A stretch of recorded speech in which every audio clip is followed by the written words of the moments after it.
tu peux être super beau ou tu peux être super intelligent, mais ça, c'est des choses qui sont naturelles. Et puis, il y a des choses que vous pouvez réellement contrôler. Je crois, et je ne sais pas si j'ai raison ou tort, mais je crois que l'éthique de travail est une attitude de haut niveau. C'est la chose sur laquelle vous avez le plus de contrôle. Je crois que bien trop de personnes sont juste des activistes du clavier. Tout le monde est bon à envoyer des tweets pour dire comment le monde devrait être et personne ne fait rien pour que ça change. Bien sûr qu'on s'est ramolli en tant que culture aux États-Unis. Les États-Unis ont connu un développement incroyable ces 200 dernières années. C'est normal que ça arrive. En tant que culture, et je ne peux pas parler pour les personnes qui vivent au bord des rivières en Amazonie, je ne veux pas parler pour les gens qui vivent en Biélorussie, mais les Américains ont une culture du confort. Et c'est une bonne chose, ça veut dire qu'on a connu énormément de prospérité. Mais ne soyons pas naïfs. Je veux dire, les gens se plaignent littéralement quand le serveur leur met la mauvaise quantité d'extra crème sur leur café Starbucks à $6. Mon manque d'intérêt à me plaindre est tellement élevé. Et quand je regarde de quoi se plaignent vraiment les gens, ça me brise le cœur parce qu'il manque de perspective. Et je crois vraiment que mon bonheur et mon optimisme découlent de ma façon de voir les choses.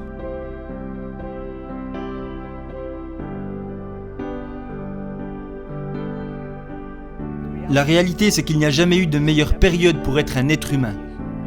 C'est juste la vérité, les chiffres le montrent, c'est la réalité. Alors oui, on vit dans une époque vraiment passionnante. Il y a tellement de choses qui se passent. On vit dans une époque incroyable. Et je pense que la façon dont les gens regardent le monde actuellement, parce que nous vivons dans une époque incroyable, est la meilleure façon de savoir qui ils sont. Si vous pensez que ça craint et que c'est nul, alors vous avez une attitude pessimiste de perdant. Et si vous pensez que c'est génial et incroyable, alors vous avez une attitude optimiste de gagnant. Je pense qu'être un bourreau de travail exige de supporter beaucoup de pression. Et le travail acharné est un comportement qui s'apprend. Je le vois dans mon équipe. Il y a des personnes qui, et ça je l'ai vu avec les milliers d'employés que j'ai eus, qui est que plus ils sont proches de moi et plus ils travaillent dur. Et donc moi j'ai vraiment l'impression d'avoir appris à travailler dur en observant mes parents. Et je pense que c'est pour ça que je parle autant de travailler dur.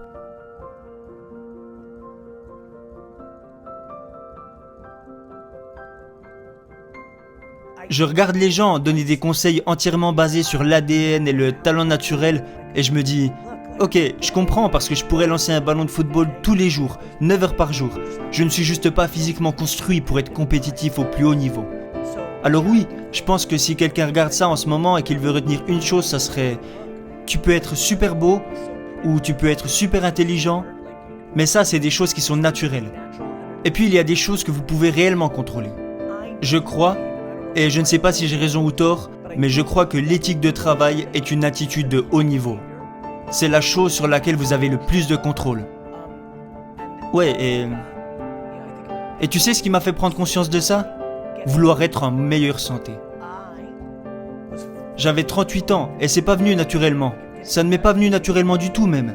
Je détestais faire du sport. Et c'est encore le cas. J'aime pas du tout aller à la salle. Je ne voulais pas en faire, mais j'avais conscience que c'était important. Alors à 38 ans, je me suis engagé. J'ai compris comment je devais fonctionner et j'ai pris l'engagement nécessaire. Et j'y suis arrivé. Et j'arrêterai jamais d'en faire car je me suis rendu compte que j'avais un besoin de rendre des comptes à quelqu'un. Au début, c'était avec Mike et maintenant c'est Jordan, mais peu importe qui m'entraîne en fait. Je le fais et c'est bizarre, mais c'est plus pour ne pas le laisser tomber que pour le changement en lui-même. Et en fait, je pense qu'il y a des prises de conscience qui peuvent inciter les gens à travailler encore plus dur. Celui que j'emploie le plus, c'est « tu vas mourir ». En fait, pour moi, les gens se décomposent entre ceux qui se plaignent et les autres. Donc si vous ne vous plaignez pas, j'ai aucun conseil à vous donner. C'est super, vous l'avez fait. Tu sais, j'ai des amis qui gagnent 42 000 $ par an et qui travaillent de 9h à 16h. Plus ou moins. Avec une pause entre midi et 2. Et qui regardent YouTube pendant 45 minutes et qui perdent 1 heure de temps pour une réunion inutile. En gros, ils travaillent 6 heures par semaine, tu vois. Mais ils sont épanouis. Et ils m'envoient des messages, ce sont des amis du lycée. Ils me disent à quel point ils sont heureux d'être l'entraîneur de baseball de leurs enfants. Et ça, c'est génial. C'est évident. Et tu sais ce qui est bizarre? C'est que j'en deviens presque envieux. Parce que ça a l'air cool. En théorie, parce que l'herbe est toujours plus verte ailleurs. Beaucoup moins de pression et genre, passer tout ce temps avec mes enfants, ouah, ça serait cool. Il y a toutes ces choses. Mais j'ai aussi des amis qui ont des centaines de millions de dollars en banque, gagnés grâce à l'introduction en bourse de Facebook, et qui se plaignent. Ils ont encore faim. Ils veulent encore plus, et ils se plaignent auprès de moi car ils savent que je travaille beaucoup. Et ils se plaignent qu'ils ne passent pas assez de temps auprès de leur famille. Et je leur dis, mais vous avez des centaines de millions de dollars. Vous pouvez rester à la maison. Vous avez le contrôle. Alors ne vous plaignez pas. Vous avez fait ce choix.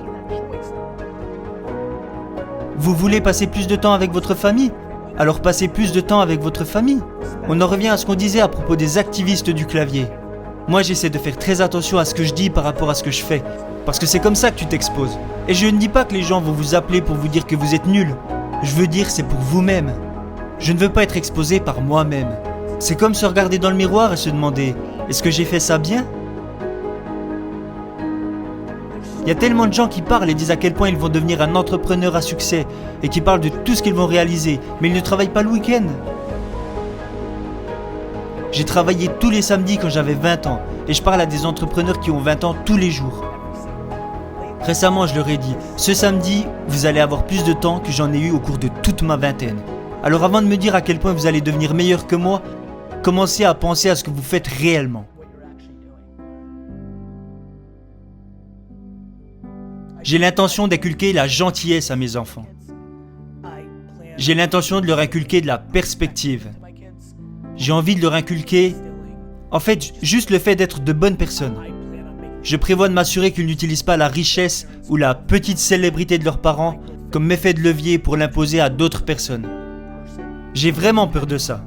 Si mes enfants essaient de jouer les voyous devant leurs amis en utilisant mon nom, je les tape.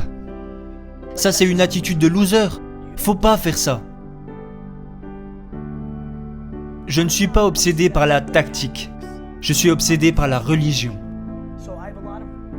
J'ai beaucoup d'amis riches qui pensent qu'il est intelligent de voyager en première classe et de laisser leurs enfants en classe éco. C'est une tactique. Ils envoient leurs enfants une semaine en Afrique pour construire des écoles. C'est une tactique. C'est comme mes amis qui sont écolos. Le deuxième secteur au monde qui nuit le plus à l'environnement est l'industrie de la mode. Lorsque vous faites le calcul de ce qui pollue le plus, c'est l'industrie de la mode qui arrive en deuxième position. Derrière, là-dessus je ne suis plus très sûr, mais je crois qu'il s'agit du gaz ou du pétrole. Mais le secteur numéro 2, et ça j'en suis sûr, c'est l'industrie de la mode. Alors tous mes amis qui font genre de se préoccuper de l'environnement, sont-ils prêts à abandonner leur putain de sac Louis Vuitton? Pas sûr. Alors je pense que les gens disent beaucoup de conneries. Vous ne pouvez pas choisir, pour moi c'est binaire. Et je ne veux pas paraître hypocrite non plus, donc pour moi le plus important est que vous devez être gentil. Être méchant n'est tout simplement pas négociable dans ma famille, tu vois. Vous devez être quelqu'un de bien. Si mes enfants veulent regarder ce qu'a accompli leur père, et qu'ils veulent s'inspirer de moi comme je me suis inspiré de mon père, et c'était un truc énorme pour un immigré de dire « Waouh, papa a fait ça !» Si tu me dis « Je vais grimper ça et je vais aller encore plus haut », c'est génial. Bizarrement, je n'encourage personne à suivre cette voie, parce que je suis un mec tellement compétitif, et en vrai c'est quelque chose dont je ne suis pas fier. Je suis à l'aise de dire ça, et je sais que c'est un défaut, mais je ne veux pas que mes enfants deviennent plus forts que moi. Je veux juste que mes enfants soient pleinement eux-mêmes, ok? Je n'ai pas besoin qu'ils deviennent entrepreneurs. Ils n'ont pas besoin de me rendre fier. Ils n'ont pas besoin d'aller à Harvard. Ils n'ont pas besoin de faire tout ça. Ils ont juste besoin d'être pleinement eux-mêmes et d'être gentils, et je serai comblé.